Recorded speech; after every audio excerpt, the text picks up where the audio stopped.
Welcome to the People's Guild with me, Waskel, and my co-host, B Jangles. We're a couple of Splinterlanders that love exploring all things Praetoria with a wide variety of guests from all across the community and Splinterlands universe. Thanks for tuning in and enjoy the show.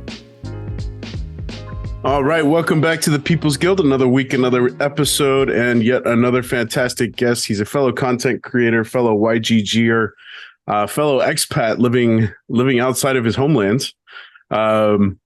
We proudly welcome the star of Splinterlands TV. I feel like, the last few months we've been trying to wrangle some time to get this gentleman on the show, and we've always been separated by 2 degrees. I feel like we had Damian Wolf on, who you share the spotlight with. We had Rick on the Mountain. I know you guys have some ties.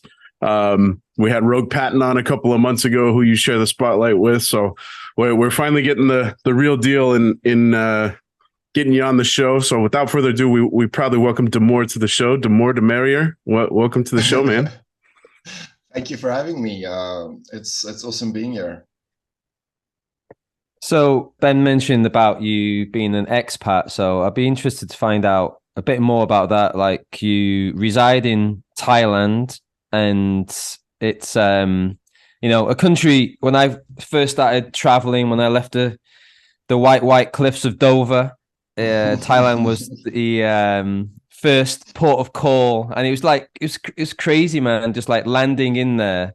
Like, I remember actually my first day, I nearly got killed. Like, I just stepped out on the road and this bus just literally went past. Yeah, if I had hair, it would have been blown in the wind, but as I don't, so it was that close. So I had an amazing time. Like, I loved the traditional side of it, but it's also like it was definitely becoming very modern. So I'd be interested to know, like, how did you end up in Thailand? What do you do in Thailand, and like how do you find it? So I'm actually mostly English teacher. I teach second language, English skills to the Thai students. Some are, primary school, some are adults. Quite a wide variety. I used to work for one of the schools here. I left South Africa for the reasons that probably most other white South Africans have left South Africa, and I don't really want to get into the whole politics of it. Not in a public nature like this. I will share it privately, but it's a little bit I don't know. Complicated. It's complicated. It's complicated.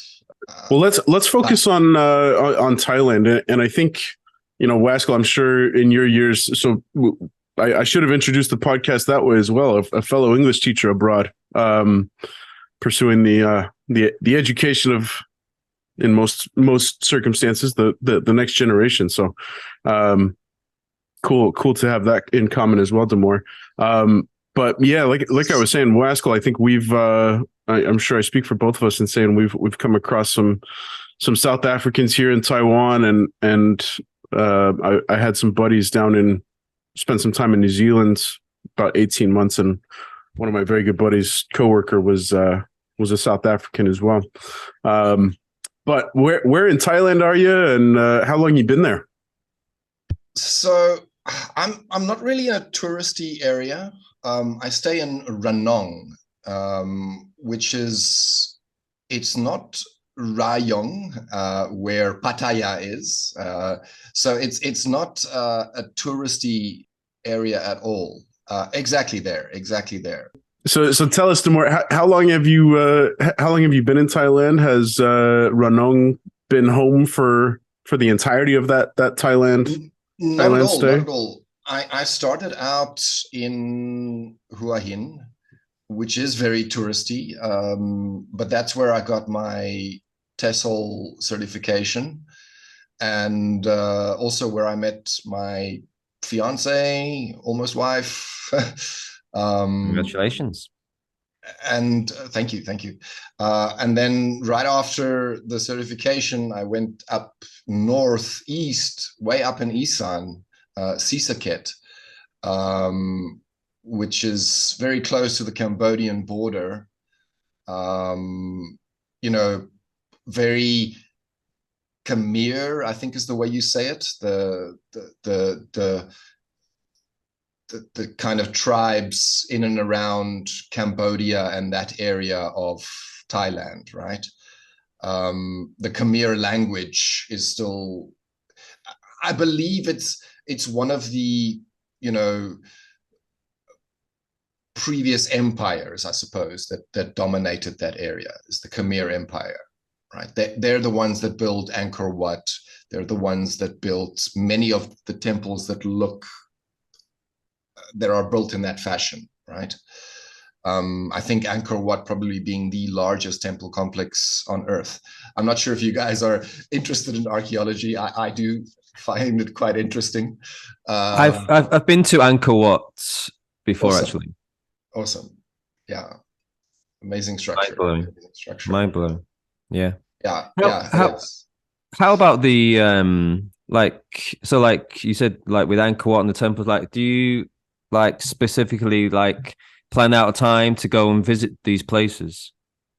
Do you have time? No, I didn't. I kind of, you know, as other people traveled to these temples and things, and I didn't go to Angkor Wat specifically, but I did go to all of the other smaller temples around the area, which there's a ton of them. Let me put it that way. In each small little city, you know, you'll find an ancient temple that's been abandoned and crumbled, but you can still see structures and stuff like that. You know, it's still interesting to see, and all very much similar to the way that Angkor Wat was built. You know, those cone, you know, spires. It's almost a spire, right? Spire type thing, right? Again, reminding me of another different empire, you know, which is usually a very controversial one, but the Tartar Empire. Also Damour, spires, right? You need to have a conversation with our buddy Boba Fett. If you haven't already, he is one of the hosts of Splinterlands 101, the podcast with Matt Clark and Geotrix. Nice. And we had a great conversation with him a few weeks back, and it was both Waskell and my first introduction to the land of Tartaria. And he's a huge archaeological buff. Loves all things history and questioning all things history. Since that podcast, yes. Yeah. Oh, since that podcast, I've been going down quite a few rabbit holes, shall we say?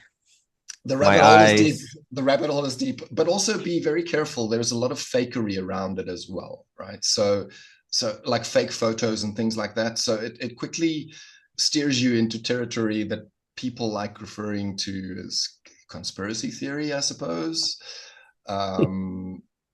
But a lot of it has been hidden, right? I mean, for me, the biggest one was the fact that the Huns or Genghis Khan and his peoples, they were called the Tartars at some point as well, right? So they're also one of the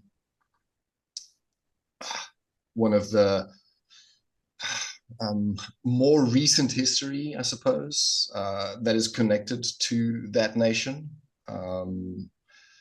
Anyway.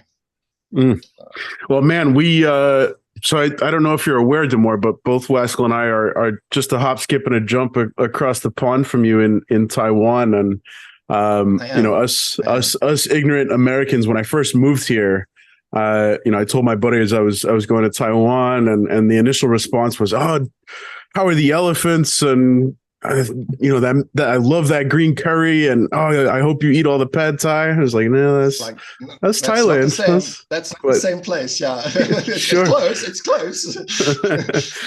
Have you, you know, pre-COVID days, I did a stint in Taiwan, and that's how Waskell and I initially connected, and Asia, Southeast Asia in particular, is such a great kind of platform for exploring the immediate vicinity of various countries, and we They're we so could be in Hong close. Kong. Yeah, so close. Hong Kong, Japan, Philippines are all just a couple hour flight away.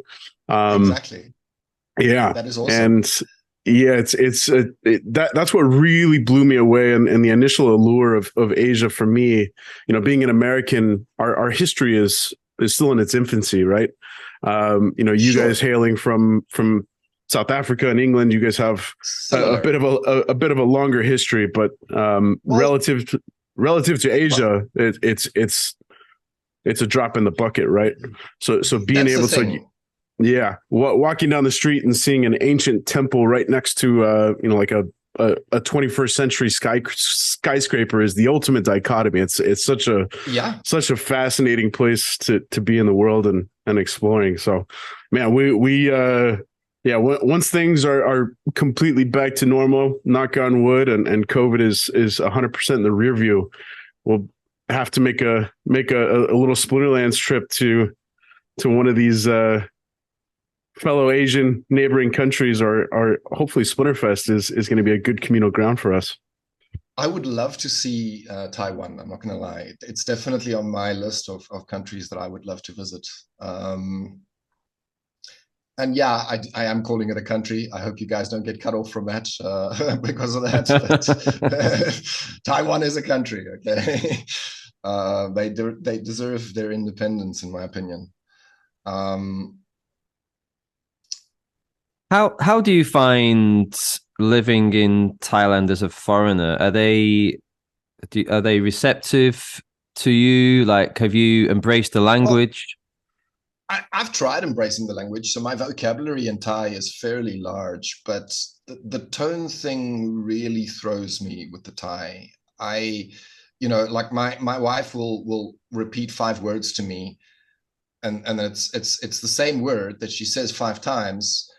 Sure, there's a very, very slight, like a high tone, low tone, those intonations that they do. But, to me, it sounds like the same word 5 times. I don't really hear that distinction that she's claiming is there. So it's difficult for me. That's another conspiracy theory of a different breed. That those tones exist. Sure. And one could argue that English also has it, right? Because many times, like door and book, right? Those are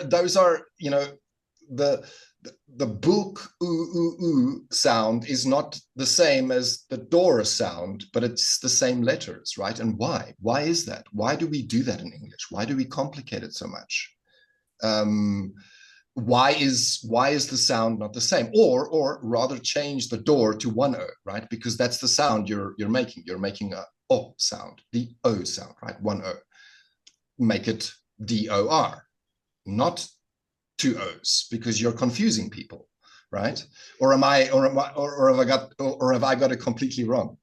Well, I think probably originally it was all spoken, right? I suppose maybe later it became, well, I don't know. English is just a crazy one, isn't it? Because there's so many influences like Latin and German and French. There's so many exceptions to the rules. That's what always gets me. There's like 100% of the time there will be an exception in English. And it's like, why? Why so many exceptions, guys? it's like, it's very confusing.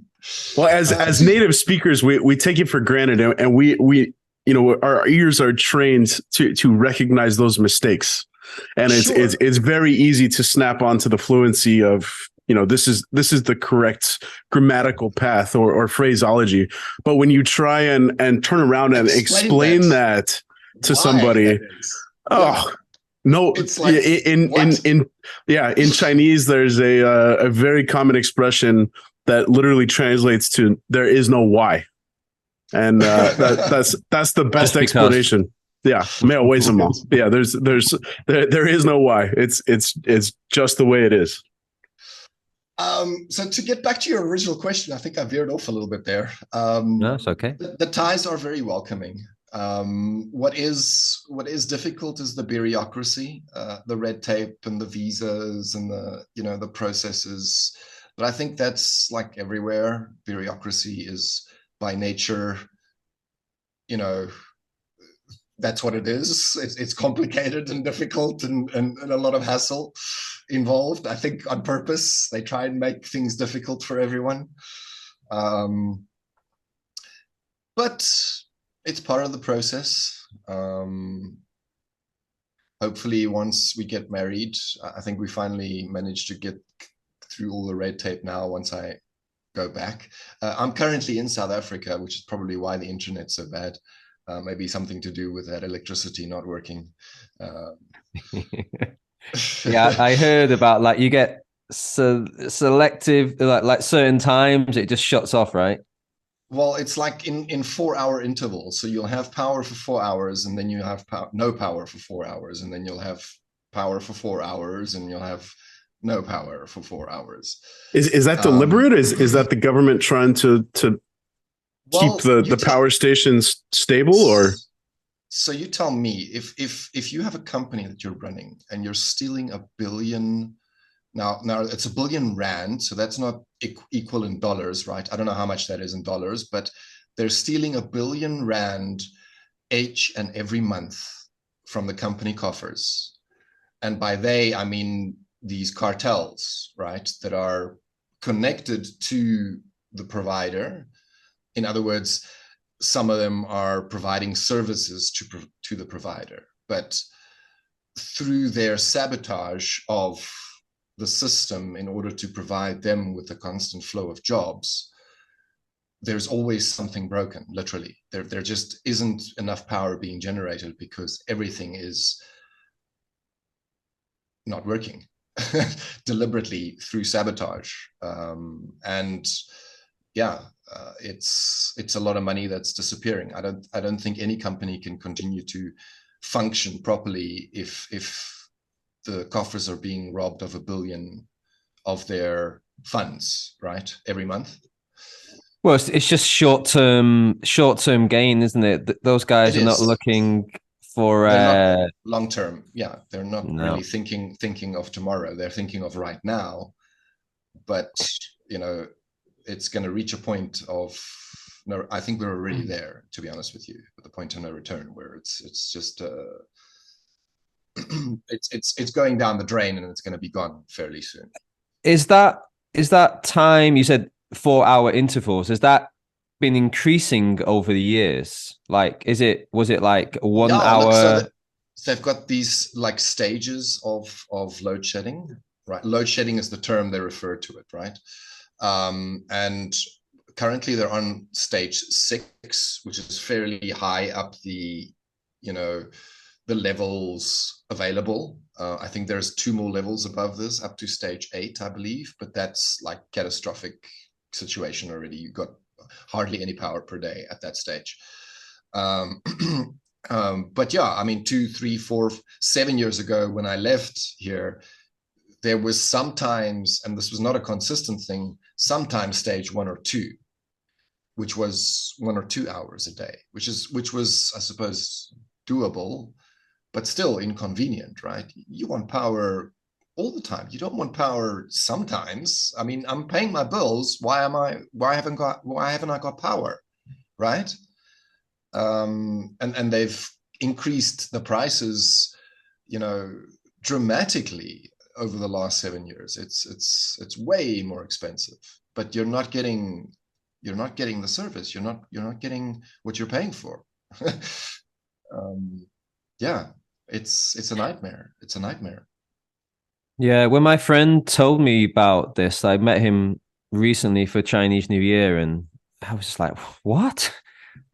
I honestly had never heard of that before, and like I regard South Africa as quite a developed country, but it's a shame, and as you say, we could go into the nooks and crannies of all this, but it is such a shame because all the stories, of course, I do hear the negative side from people from South Africa over here, because we do have a lot of South African teachers who, I have to say, the South African teachers are some of the best teachers I've ever had the fortune. Yeah, because I think it's possibly to do with the way they've been brought up. Very, very strict, but very conscientious, very diligent, and very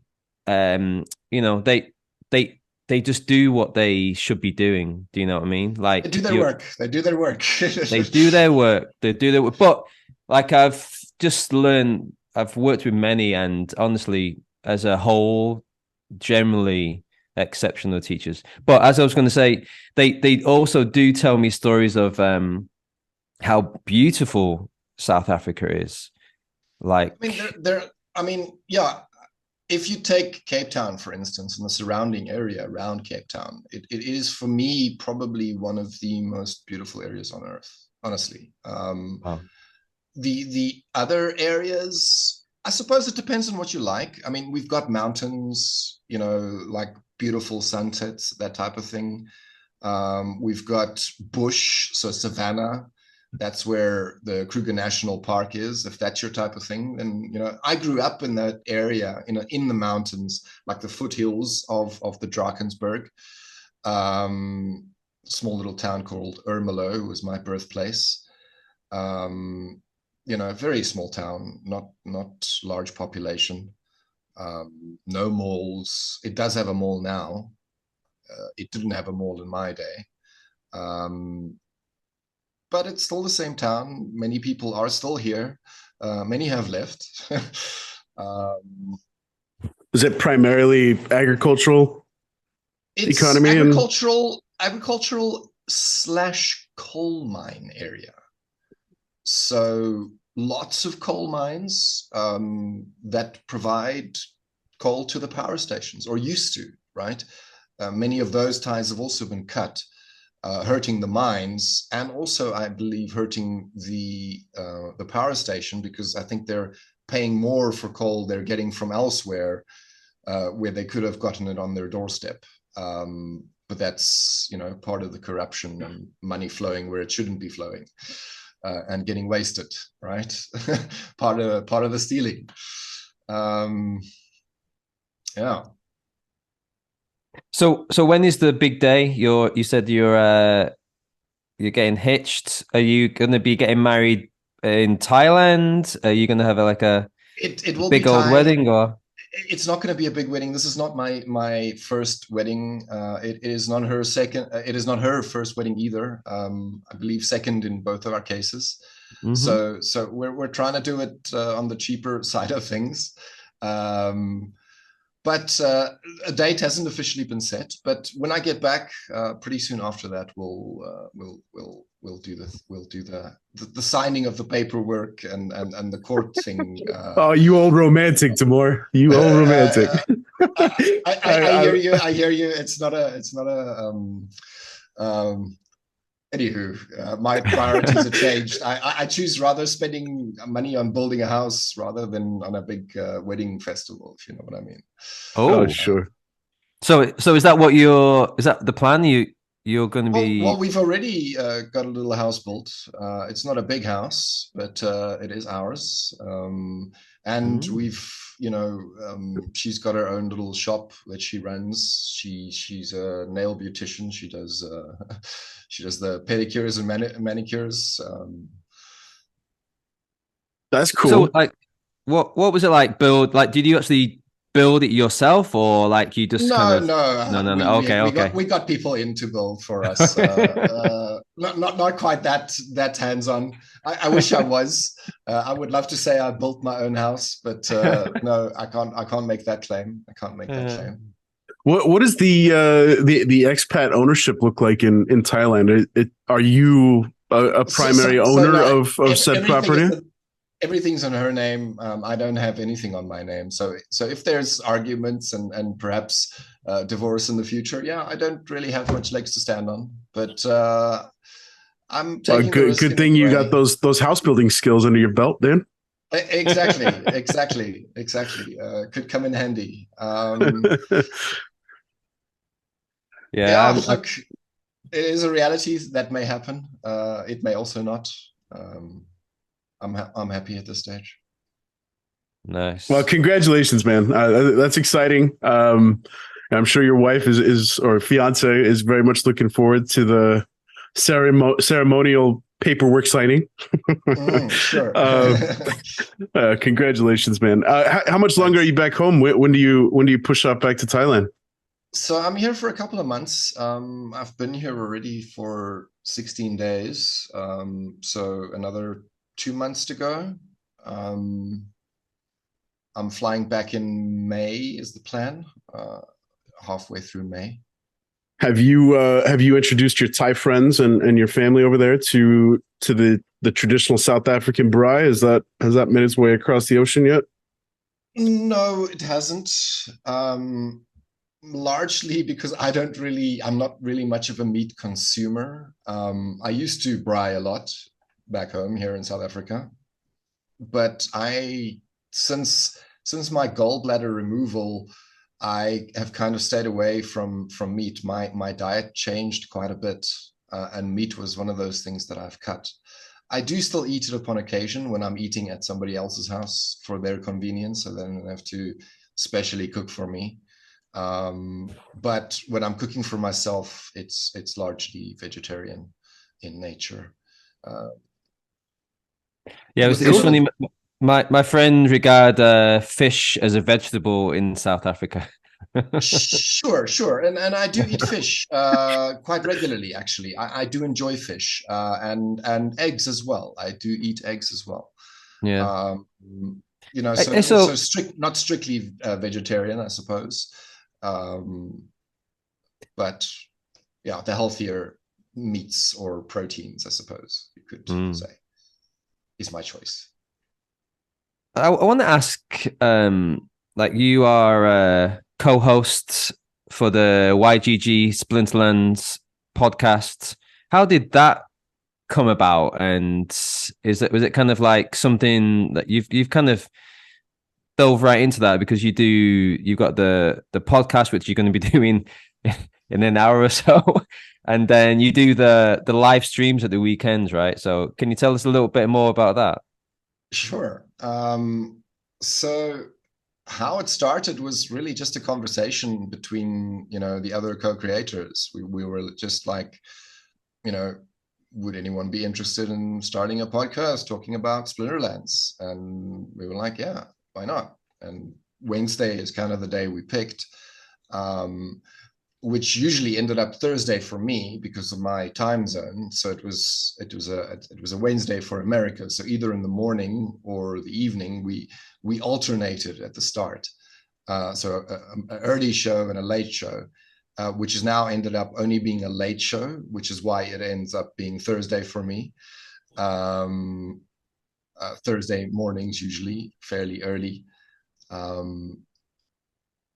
And yeah, it's grown from there. We've had various guests on upon occasion, sometimes even no guests. Apologies, sneezing.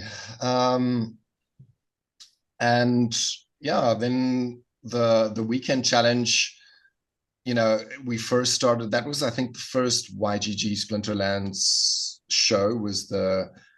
Was the show with Last Dragon and Lorcas and those guys. And I wanted to create another show, a similar show, but for the Asian audience, because we're in a different time slot, right? The American time slots are not always comfortable for us. So I wanted a show that's a little bit more in our comfortable watching time or watching space. And that's why I started my version of the weekend challenge. And Damien Wolf joined me there eventually from Team Philippines. So now it's kind of like a joint show, between YGG and Team Philippines. And then, of course, my Splinterlands TV slots, which is on Friday and Sunday. That's from 2 to 4 my time. I think that may be like an hour ahead for you guys. Mm. So like 3 to 6 or something like that. Or I'm not sure exactly of the timing, but yeah, perhaps 4 to 6. And how did you kind of want to zoom out a little bit further with you, Damour. Can you tell us, when did you find yourself landing in Splinterlands? Was YGG the initial kind of landing spot guild wise? No, I actually joined another guild for a very short time, and then I got kicked out of the guild because I wasn't performing according to their standards. And literally the day I got kicked out of that guild is when I ran across YGG. I don't know how exactly it happened. I watched a stream or something where YGG was mentioned. And then I looked up YGG on Google, and I dug a little deeper, and I found the Discord, and I jumped in there, and I found because I had already been playing Splinterlands. I found Splinterlands in 2021, August, I believe. So DICE had already sold out by then. Untamed had been a distant memory already. So the cards were starting to increase in price by the time I joined. And had I known more about the game, I probably would have purchased a lot wiser. I didn't purchase very wisely. I bought one BCX of a whole many cards, but they're all kind of worthless because it's just one BCX, and I don't really have any of the cool powers and stuff. I bet they weren't worthless when you bought them, but maybe the price has gone down a little bit now, right? Sure. And I haven't really even thought about selling those in a long time. I usually just put them on the rental market and rent them out for whatever little bit of DC I can get back. And that's fine, I ended up, really leveling Chaos Legion stuff. That's kind of where so my deck is 99% made up of Chaos Legion pretty much. And then I supplement my deck a little bit with some rentals in the Rift Watchers and also Chaos Legion cards that I don't have maxed out yet. That is still busy leveling. Cool. Well, you and Wasco both came in a few months before me, and we've kind of collectively watched the first core set come and go. Speaking of Chaos Legion, we just we're recording this episode on the heels of the sellout. There are officially 0 packs available in the store. You could argue that it's still available in the market, right? Because there are still some Chaos Legion packs unopened out there. But yes, officially from the main store, it has sold out. Yeah. And I like to your point, we still see alpha packs on the market, right? I expect Chaos Legion to be, being the biggest set of the bunch thus far to date. And, given some of the size of some of the whales in the community, I don't see Chaos Legion not being available on the likes of the non-card market, Hive Engine, et cetera, for the distant future. But you're absolutely right, man. It's super exciting to see Chaos Legion come to an end, and we got the final legendary summoner in the form of the very cutesy Lily Shieldpaw, the Red Panda project. That sounds like some disappointment there, Damour. What's your sense of it? I have spoken about this publicly, and it was not liked by some people, but I really don't think the cutesy stuff fits in. I mean, if you put the summoners of Chaos Legion side by side, right, and everybody's got a weapon, everybody's like battle ready, doing bad damage. This is kind of like the theme for me. And then this furry toy pops in out of nowhere. I'm a little lost. There should be some at least some. I think it wouldn't be like those holograms where you look at it one way, you see this cute bear, and then you look at the other way, and there'd be like this like evil, monster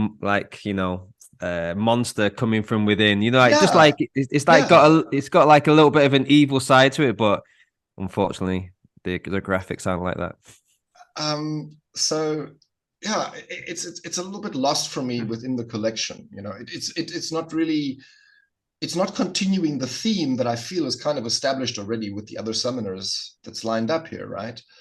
Well, I Well, think with and what to, Matt, sorry, Ben, what Matt said on the podcast as well is that he's pretty sure that won't be happening again. Yeah, and I think that's a good thing. I think that's a good thing, honestly. As cute as it is, because it is cute, right? I cannot deny that.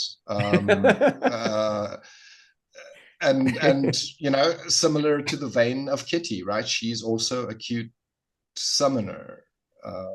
The full yeah, picture makes it's so silly. The little pan on the side, like flashing a little wave to the people. Yeah, yeah, sure. Like that's menacing and threatening and really gonna take care of those that opposing team. Anyway, Well, I'm right there with you, man. I'm surprised that you got pushback on sharing that thought. I agree that from an artwork perspective, I feel like they could have, you know, and Wasco, you just mentioned it. They could have tossed a little bit of ferocity into the artwork, and you know, we heard both some Nate and weapons Matt or spells or yeah, something, you know, something that makes them look more, I don't know, menacing or threatening at least. Yeah. How Well, have you so two found? Oh, sorry, go Ben.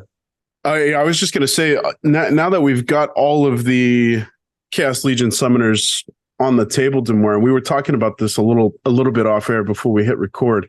Okay. Is there one that in particular that either strikes your fancy more than the rest, or do you feel like we're No. underselling or undervaluing a particular summoner? What's your thoughts on the table Well, for legendary summoners? so for me, I think Immortalis and Astral Entity, I think in both cases are being a little undervalued right now. And I think it's because people haven't really, you know, seen the potential of what they can be used for. And Immortalis, sure, I think in the higher leagues we have less value for him. But in the lower leagues, I think is going to become a very, very valuable summoner, especially because Magic is so predominant down there in the bronze and silver leagues.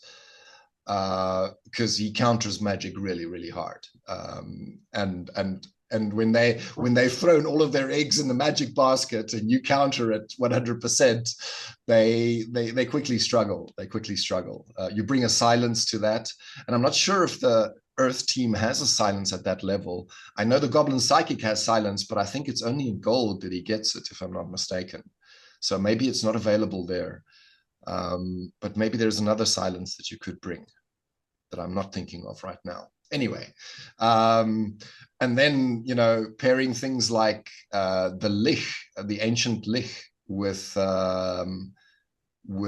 Astral Entity, right? So doubling up on that resurrect, kind of like the Grandmaster Wraith life team with the double resurrects, doing something similar in death and becoming a real pain with raising that tank or whatever it may be up front, right? Interesting times ahead, I think, when it comes to those two. Grandmaster Wraith, of course, that's an established one. Yatsik as well. I think, especially up here in Champ Diamond, they are very, very strong picks already. Yeah, I think as we mentioned before, I think it was off air, like it's just really impressive how well balanced the Chaos Legion deck set is. And I also said it's just amazing how I'm not too sure, and maybe you guys can let me know, but is it just Matt who would organize all of that, like balancing them all out? Because honestly, like if you gave me, you know, 10 cards to kind of like balance out, I'd have a tough job, but to balance out that whole set. But I think it kind of like runs the theme of balancing out the summoners, the legendary summoners has, you know, seems pretty on par as well. To be honest, I haven't played with that Savage Lily yet, but I don't know if you guys have, and how you guys have. Yeah, how have you guys been finding her? So the games that I've played myself against her, I've won 100% of those games. But I have also seen some very, very well-structured teams around Lily, right? So what they do lately is they bring a taunt, they place the taunt in the back position, right? Which in my mind shouldn't work because the unit is camouflaged. So I think camouflage should override the taunt, in my opinion. But I've also been said, you know, somebody in the bush can still shout and say, "Hello, hit me," right? So it is still possible to be visible in a camouflage, right? So I get it. And then they bring a big guy up front, a beefy guy up front, and either of those two being resurrected, and you bring two resurrects, and that's. You bring a Oshure, and you bring whatever splinter you're combining your dragon with, and yeah, it's a powerful combo. It's a powerful combo. Cannot be denied. It's definitely a strong play for Lily.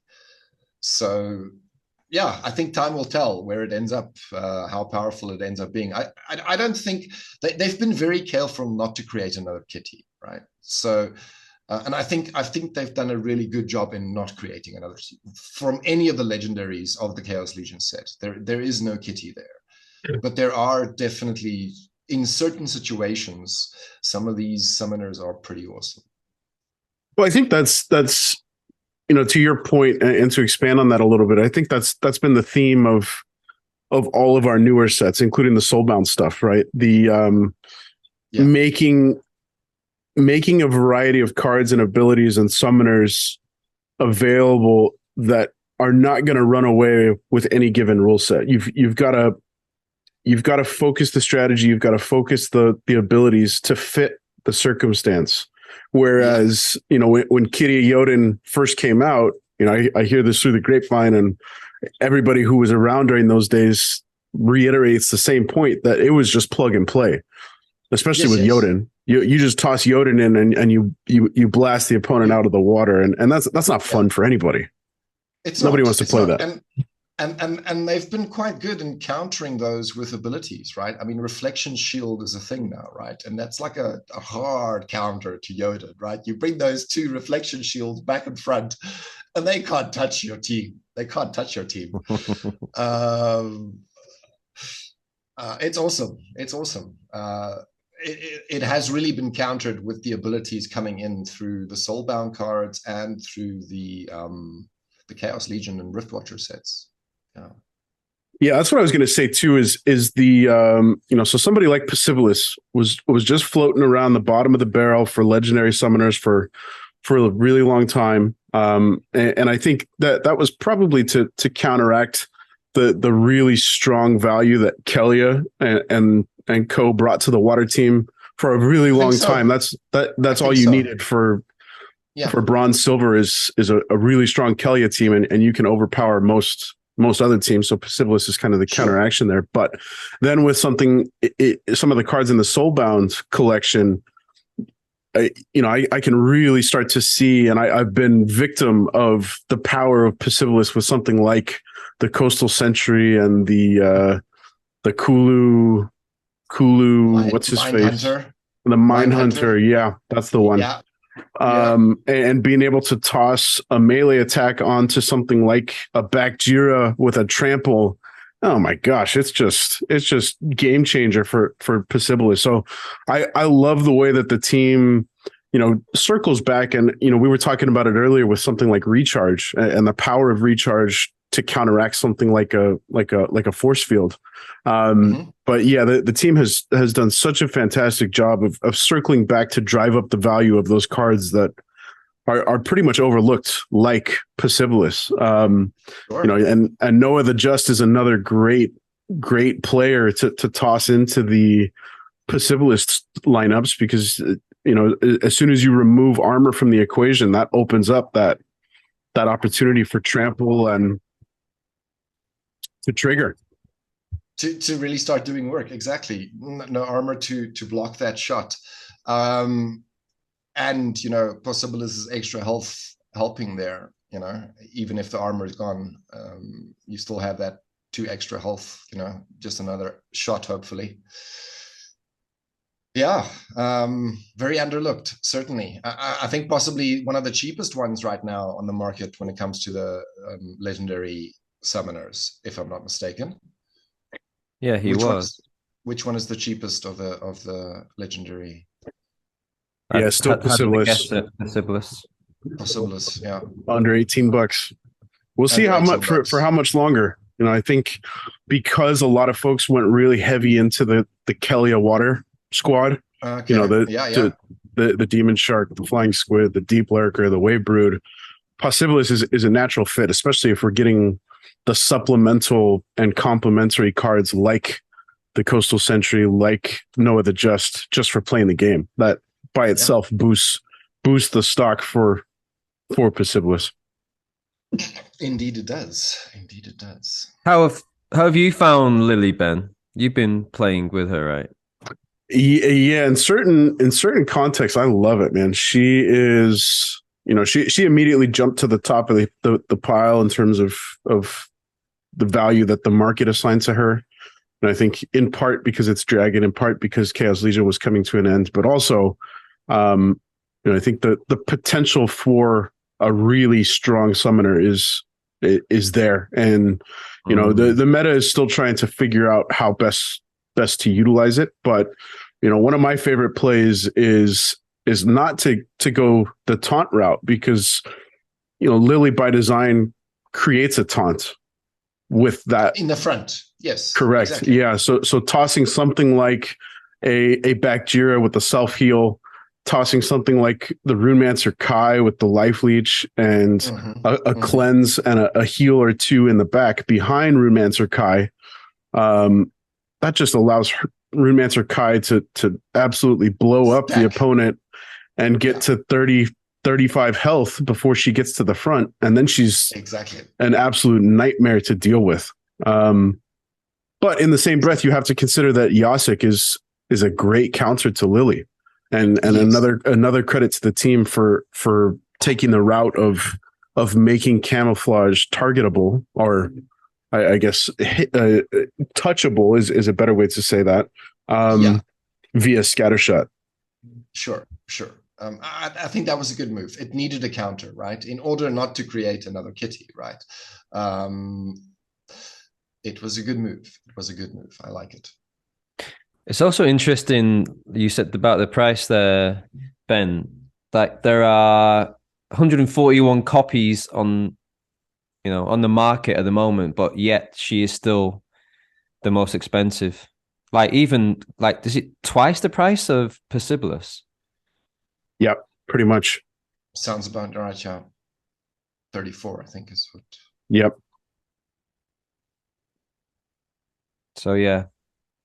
Personally, I haven't got her. Would love. Look, I think it's mentioned before. It's just there's always a scenario that if you have the more summoners you have, the better, right? Like I know, like Benny Boy's got like all the Rift Watcher summoners, and you know when we play our private battles, just to have that extra arrow in your choice. Yeah, exactly. You know, it gives you more freedom to adjust to different rule sets, right?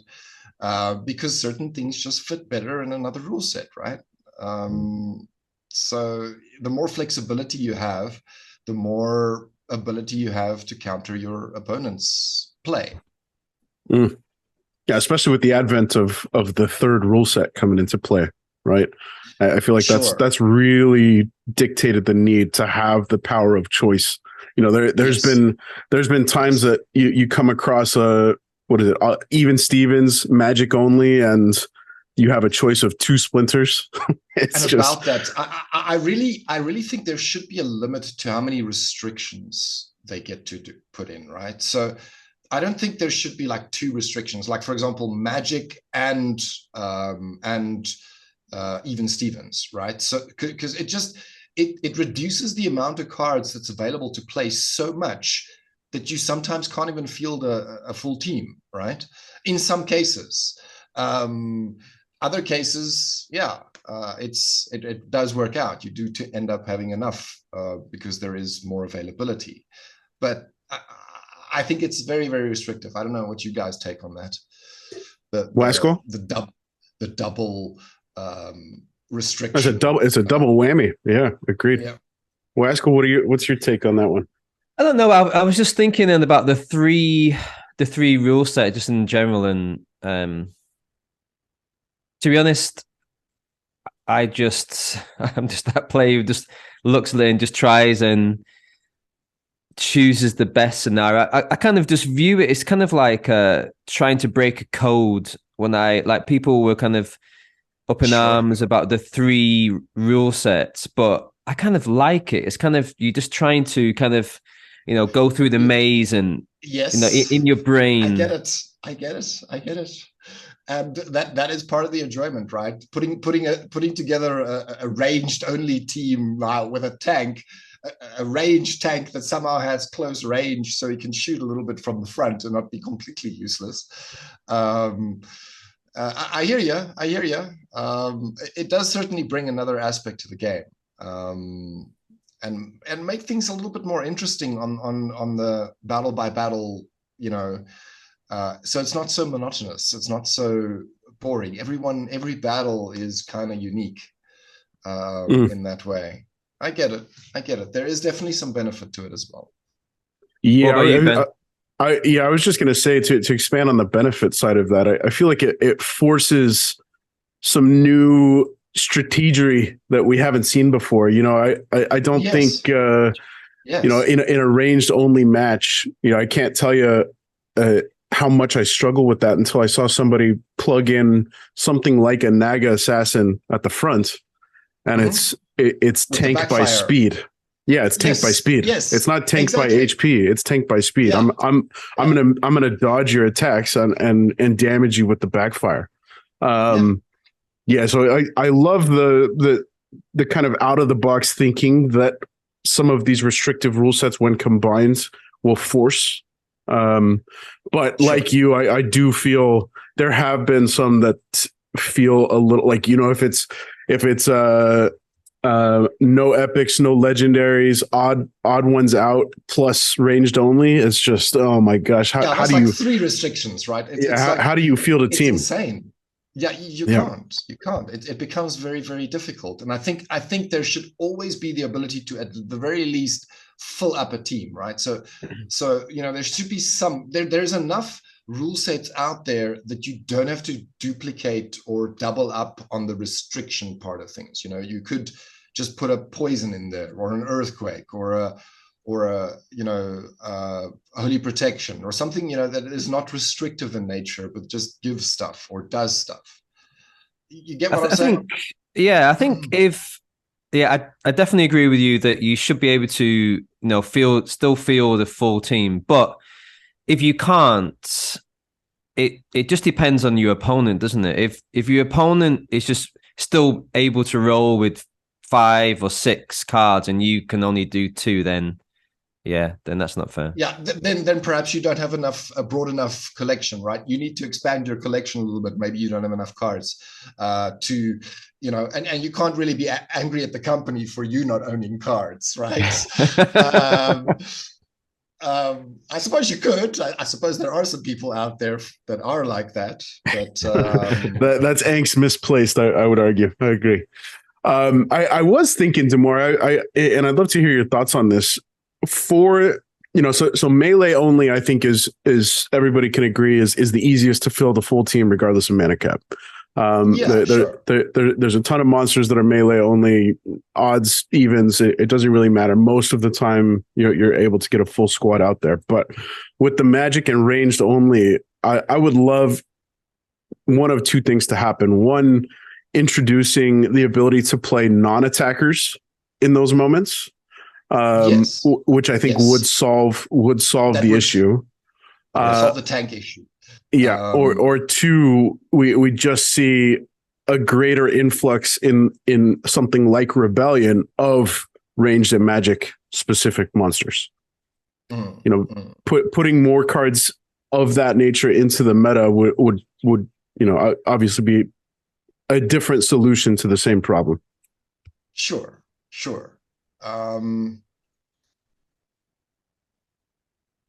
I think the easiest one would probably be just to include the no attack monsters into that way. Things like YGGer and all of those tanks that we've used in the past can still be used. Well, and then you could incorporate the weapon trainers as well, right? There's that one from Earth that I'm thinking of. Oh, there's plenty of magic. Well, there's a few magic weapon trainers. I recently got the magic one, and I think it's in Death where I got the magic one. Let me just go look there. Yeah, I got him yesterday as well. Skoke Duskblight. Soulbound. That's the one. Yeah, and I gotta say, the artwork on, I feel like maybe not so secretly, Death is the team's favorite Splinter. I feel like the artwork on Team Death is just, it's next level. I love my Death, man. That is such a cool deck. Agreed, I'm man. really happy that I chose Death as one of my first Splinters to level. Because my very first one I chose to level was Earth, which I came to regret a little bit later. And then my second one was Death, but I've been really happy with my Death pick. Why did you regret leveling up your water?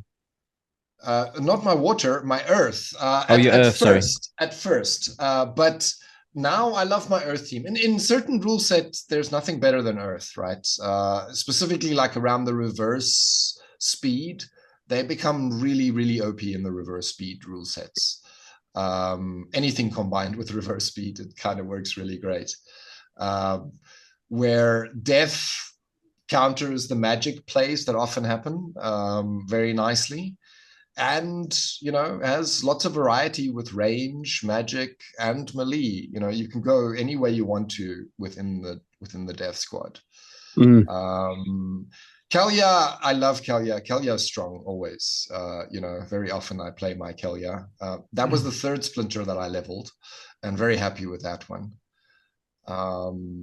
And then Dragon was the fourth Splinter I leveled. But you need high mana for Dragon to be interesting, and you need legendaries. You can't play Dragon without legendaries. There's just nothing available if you're not playing with the legendaries.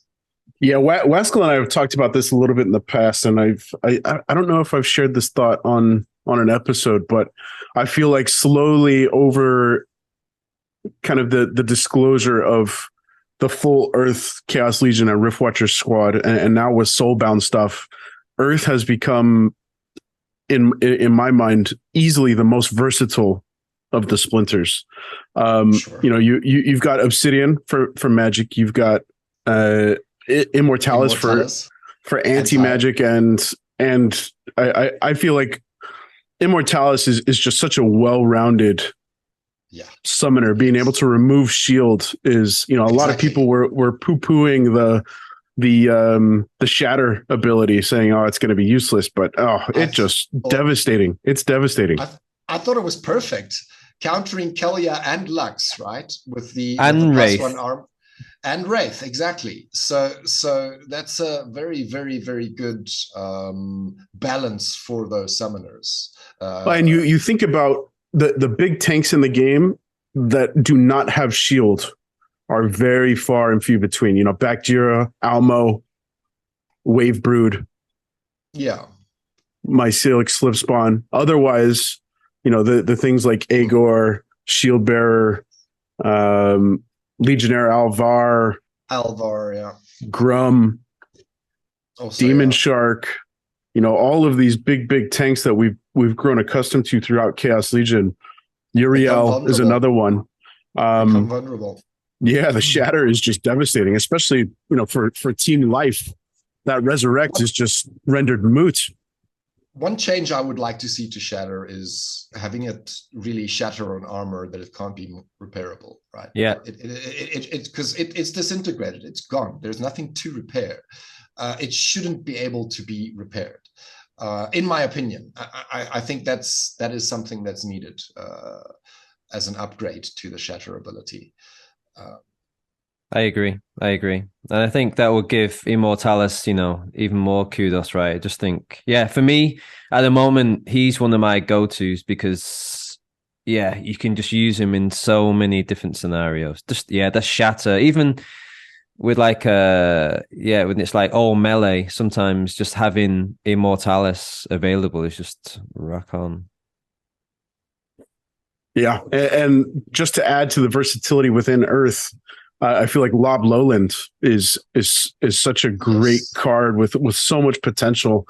I've seen the Korra plays. Korra for sure, but also the martyrs, the martyrs, but also the I feel like I sing the praises of the Gobson twins every episode these days, but the Gobson siblings are just. Twins. Oh, they're a wrecking crew, man. They are a wrecking crew. They're absolutely devastating when they, that double strike sneak is just, it's game over once that bloodlust is trucking downhill.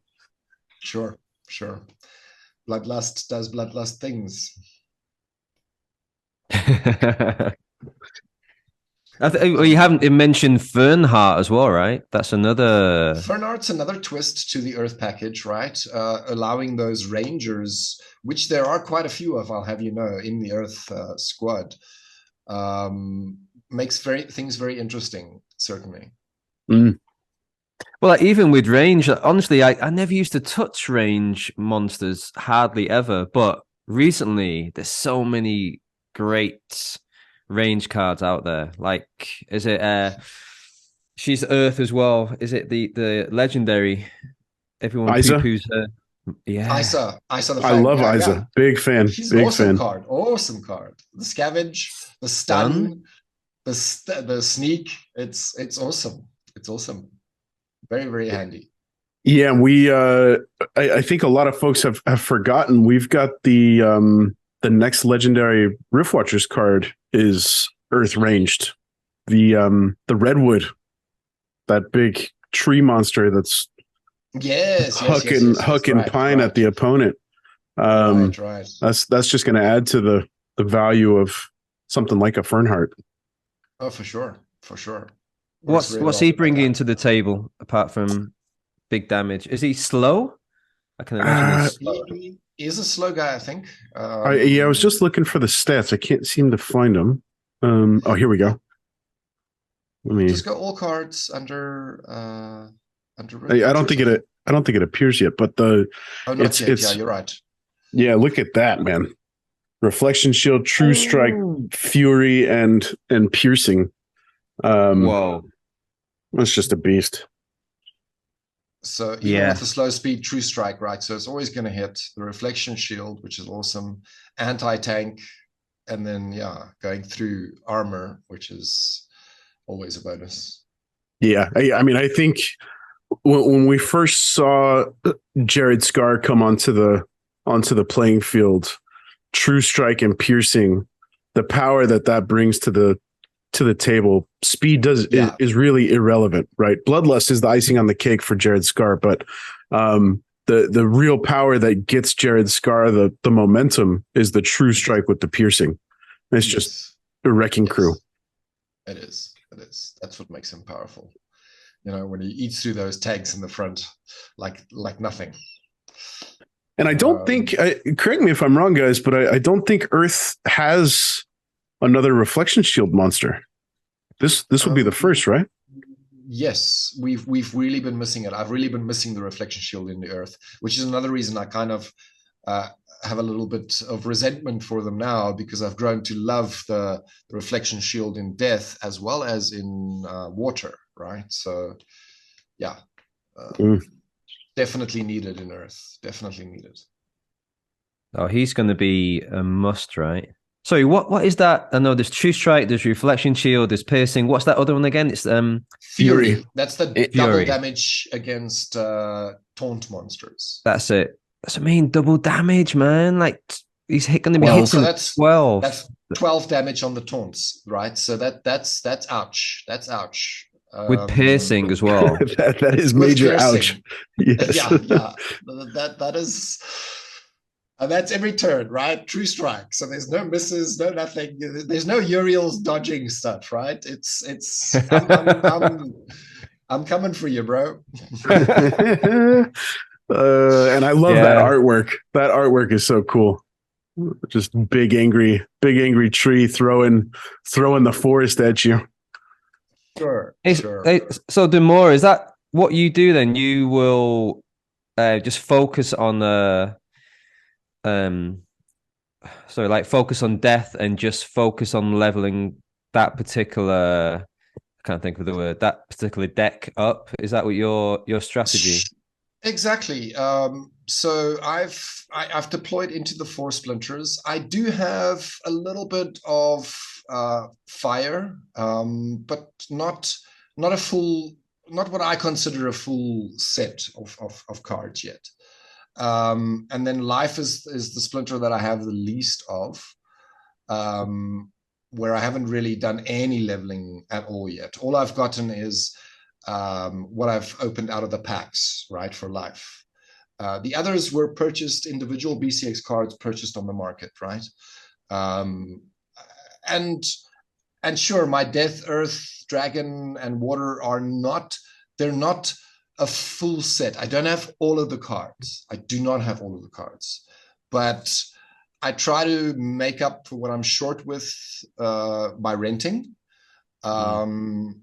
So, in that way, I do have, more of a full deck to play with. But yeah, modern only. Well, I think you hit the nail on the head, and I think both Waskell and I are in the same boat as far as fire. Up until Yasik came out, I completely ignored fire. It was the last splinter that I chose to kind of invest any sort of time leveling up in and or playing in. But I feel like Yasik overnight just changed that and made fire so much fun to dive into. And I feel like Skargor is another great one that really advanced fire in my book. Tarsa is still one that just kind of rides the pine on my team. I almost never find myself tossing Tarsa into a lineup. Yeah. Sure. Out of the rare summoners, I think Tarsa is probably one of the less favored ones. I also hear a lot of hate for Skargor, which I'm not really sure is deserved. I think Skargor has a lot more potential than people realize. The Enrage is tricky to play because you do need the damage first, but once you get used to how it functions, there are ways to make it work for you. Is it because with fire, there's not so many? Because when I think of fire, one of my instincts is to go for Jasik, but when maybe sometimes depending on the rule sets, but the available cards, they just have very low health compared to so you want something like an equalizer to combine with the Enrange, right, where all of your health is higher, and that way the damage doesn't matter so much because they've still got a lot of health, right, even though they've taken a little bit of damage. That's where it works really, really well. That's right. Yeah, I think one of my favorite plays for Skargor is a poison match, because then you're not waiting for your opponent to break armor. Just on round 2, your entire squad is off to the races. Yeah, exactly. The enrage is activated, the damage is activated, and there you go. That's what you want. Sounds perfect. So combine an equalizer and a poison, and then you've got the perfect stacked rule set for a nice Skargor play. Different scenarios. Hey, I really enjoyed the conversation you guys were having. It was a couple of weeks ago. It came out 3 weeks ago, and you had Hawks on there, Lorcus, Rogue, and yourself. and you were discussing the new reward cards. So I remember at that time you weren't too happy with the drops that you were getting. So just wondering, has that changed? And Well, oh yeah, go. look, it's a slow journey. It's a slow journey, right? I've gotten some nice things, but you know, I still don't have a full set of summoners. For example, I would really love to play Loeb, but I don't think he's worth playing at 1 BCX because all of my other monsters are going to be they're going to lose their abilities and stuff like that, right? And I don't think that that's a good play. I've been told that it is still a good play to go with Loeb and Cora, but Really? In what levels you mean? You're talking gold, not diamond, right? see, and this is where I'm playing, right? Gold and diamond, right? So Yeah. so for me, it doesn't make sense to do it there. You know, although I would love to play the Loeb, I haven't got him to play with. The highest summoner Oh, I have is the Penbrook Nymph at level 3. That's Um, the water that's the summoner. water one. That's the water summoner. The others I have level 2 Helios. Just look at summoners only here. So level 2, level 2, level 2, level 1. Yeah. So 3 is the highest. That's the Pembroke. That's the Pembroke. I've got 6 of them, so there's still one missing. The which one am I missing here? Octavia. I've got Octavia, 1 BCX, The and life I've got rough main. Roughman, I've got 2 BCX. Is there only 6 or is there 7? And 1, 2, 3, 4, 5. No, there's 6. There's 6. Okay, so then I've got all of them just at yeah, so 1 BCX for 2 of them, and then 2 level 2 for 3 of them, and level 3 for 1 of them. Is there a particular card? And I know you mentioned you were excited for the death legendary with weapons training, the Skoke. Is there one that you've got your eyes on that you're really chomping at the bit to get into the game for yourself? I would love to get a leveled up Will-O-Wisp in the death. I think that's a really interesting addition. It's got the silence, which fits really well with the anti-magic play for me. It's got the blind at the max level, weakness and flying, right? So very nice secondary tank, lots of health, fits well into the anti-magic, and 6 mana only, right? So not too expensive. It's a great compliment for Astral Entity with the blind. Great compliment for Astral Entity, and also with the scope, with the weapons expertise, you'll be able to give him 2 magic damage, or Right. at the higher levels, I suppose you'll get 3 from. Oh no, how does it work? Is it half the adjacent monsters gain half this monster's attack if they have no attack themselves? All right, so they'll get 1.5. Is that a 2 or is that a 1? I'm not sure. Is it rounded down or rounded up? Yeah, I couldn't tell you. Yeah, I think weapons training is right now all the rage is definitely built around Martyr, and justifiably so. It's such a powerful, very cool ability, and it opens up a whole new level of strategy and placement for players in defining the meta. But we haven't really seen weapons training enter the mix too much. I know Wasco, you've got a couple of the weapons training cards and have done experimentation. Sounds like you have as well, Damour. I just pulled my first weapons trainer a couple of days ago with the Ava the Undaunted, the legendary Earth monster. But have yet to experiment. But yeah, I feel like weapons training is really going to have a huge impact on defining what the next level of meta looks like. Potentially, yes. I'm yet to test it out in the field. I'm still just theory crafting at this stage. But I think there is some potential for weapons training. with a lot of the zero damage cards right out there, making them more interesting. Yeah, some interesting combos coming for sure. I've just been throwing them in, man, just for, you know, shits and giggles. I just think just to see What them they in do, action, man. to Yeah, see you what they know, do. yeah, just think, yeah, you know, it's just like anything. When you get a new toy, you just want to start playing with it straight away, right? And just to see what it does.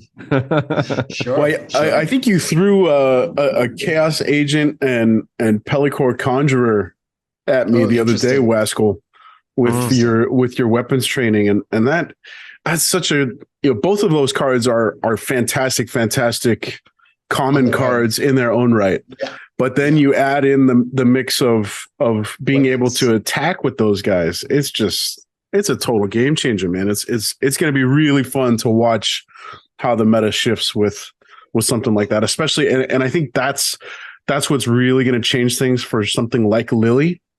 Yeah, Being able to add in those weapons trainers behind your bacteria in the front, behind your Almo, behind your exactly. Chaos Agent.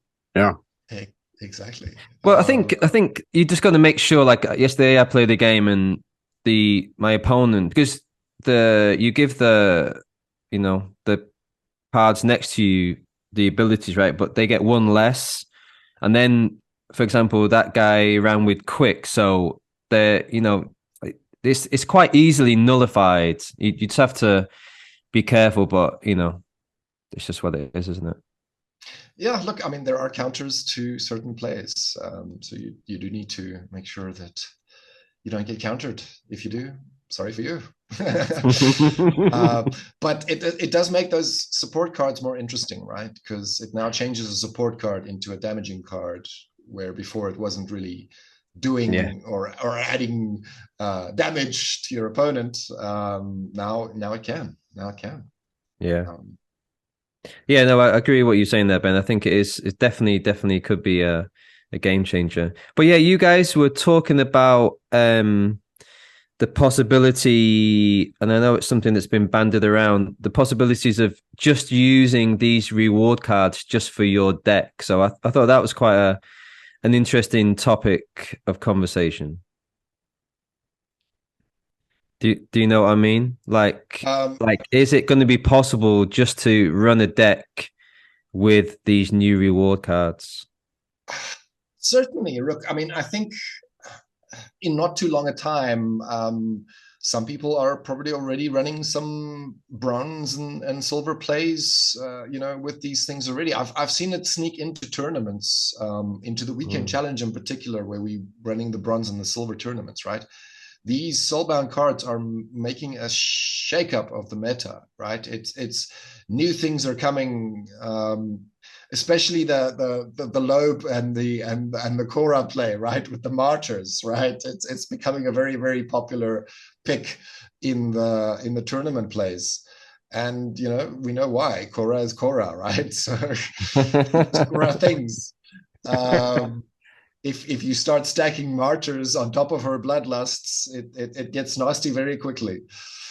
Um, so yeah, I can see it happening. I can see it happening. I think perhaps they've done too complete of a deck, in my opinion. But you could argue that that's maybe a greater experience for the new player, right? Mm. Um, so it has good sides and bad sides to it.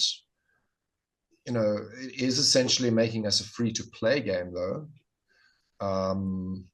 Whether that's a Well, good thing or I mean, bad thing, I'm I not would sure. I would pose the argument of time, right? Yeah, So we've all been collecting these soulbound cards for, gosh, I guess the last 6 weeks at this point now, 7 weeks, sure, something like sure. that.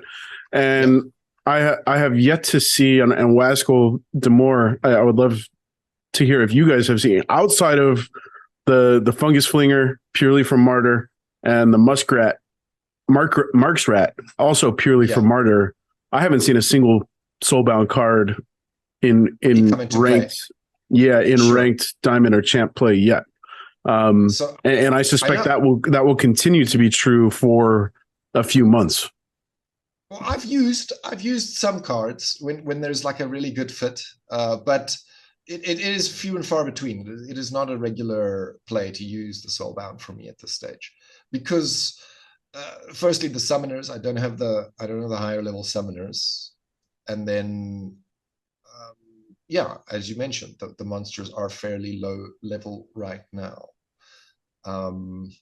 When I get like triple restrictions, and then sometimes I end up with only a few available, and these are one of those cards, I do play it.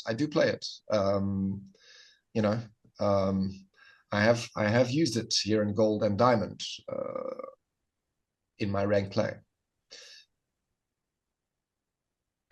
I think also like you kind of mentioned about if it, you know, some people will just get a deck for nothing, right? But I suppose another way to look at it is that people will put the time in, or you have a bot that does it for you, but still that person has still invested money into the game. So I suppose in some ways I'm kind of thinking, if you've invested in the game with these cards and you're running a bot for the majority, shouldn't you get a little bit of a kickback as well? I think that's could be quite a good thing as well. Like, you know, a bit of an incentive for people to invest in the game. Yeah. It gets people interested, it gets people playing, right? So I think it's a good thing. I do think it's a good thing. Well,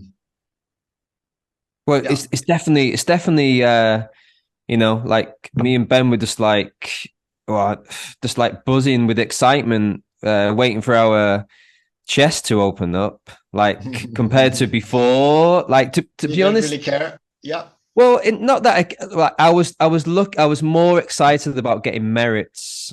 That was my number one thing I was looking for. It was would just bypass, because you know, if you've got all the reward cards already and you leveled up, ready to roll, then the secondary one I was looking for was merits, because I just value the gladiator cards. You want gladiator cards. I get it.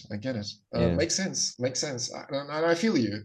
At the moment, I'm most excited about potions, because potions get me to open up my packs, right? So that's what I want at the moment. Is I'm really excited about those potions. Like, give me some damn potions, man. Come on, where's the potions? That's the only roadblock preventing you from opening up your 400 packs. Sure. I'm kind of, I don't open without the extra chance of a gold foil or a legendary. Sure. So yeah. And is your plan to, once you open those 400 packs up, are those all getting combined? Are you gonna sell stuff? They've already started being combined, but some are maxed already. I do have max monsters in some cases already, right? So those extras, yeah, maybe eventually they'll get sold. Maybe they'll get combined up to certain levels to make them more rentable or better rentable in certain areas as they get abilities and stuff like that. Unsure. Yeah, they may possibly be even morphed into like maybe like a bot, a bronze bot or a silver bot or something like that. I have been considering that. I haven't at the moment. I'm still a one account guy. But I have been considering starting or running booting up I don't know how you call it, starting a bot of some kind. I think that's the right term.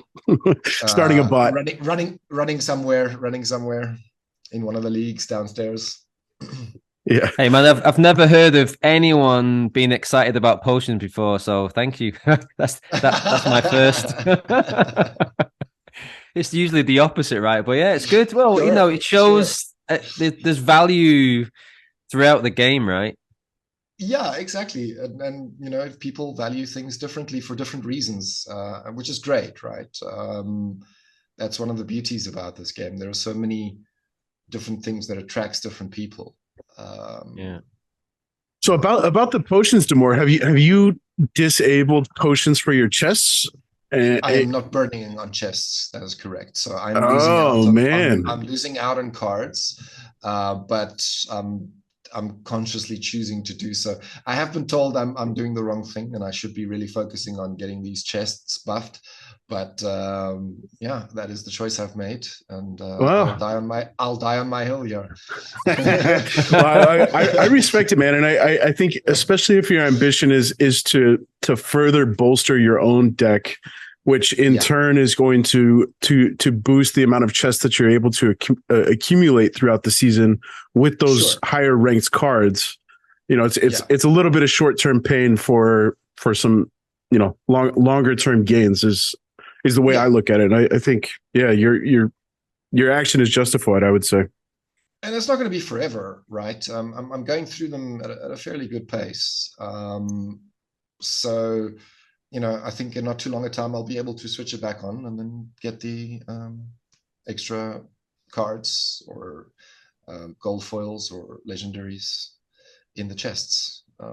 Not that I've gotten none. I have gotten some already, you know, so even without the extra chance, I still managed to pull some. How are we for time, Damour? Are we cool?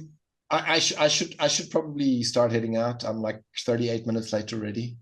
Thanks for the patience, Rogue. When you listen to this on your way to work, shout out to the patience of Mr. Patton.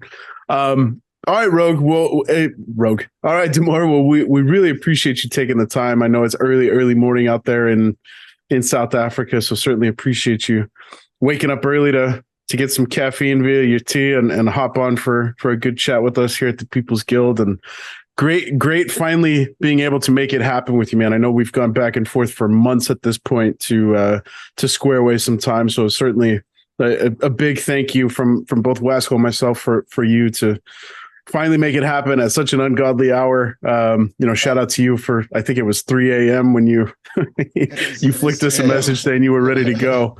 Yeah, the absolute trooper. Yeah. It's been a blast. It's been a blast being here. Thank you for having me. And yeah, thanks for the chat. It has been awesome. Would love to do it again sometime. Yeah, man. No, it's great. Just echo what Ben just said. Yeah, it's been great having you on. Great touching base with you after so long. And you know, for those people out there, Damour was actually up yesterday morning at the same time because we kind of got our times befuddled. But yeah, so to get up at 2 mornings in a row, man, respect is due. Anyway, like you I can't believe you're going to be doing this podcast in a few minutes as well, right? With Rogue. So jumping straight on, they may already be thinking about finishing off. So it's anyway, but let's see. Okay, all right. We'll let you go. Anything you want to say there, Ben? No. Nope. Is there anything you want to say about your podcast before you leave, Damour? Watch us on Into the Splinterlands on Wednesdays or Thursdays, depending on where you are in the world. Twitch, YouTube, both. So that's the YGG SPL YouTube. You can watch on Twitch and YouTube, both the YGG SPL channels. Wonderful. And if you can't catch us live, you know, there's always the video you can catch later. They do get posted as we finish our shows. Wonderful. Well, thank you again for the time, Damour. I'm sure we'll circle back, and hopefully this is the first of many conversations, man. Sounds awesome. Thank you, guys. Okay, thanks for joining us, Damour. Okay, for all of you out there, you have been listening to The People's Guild.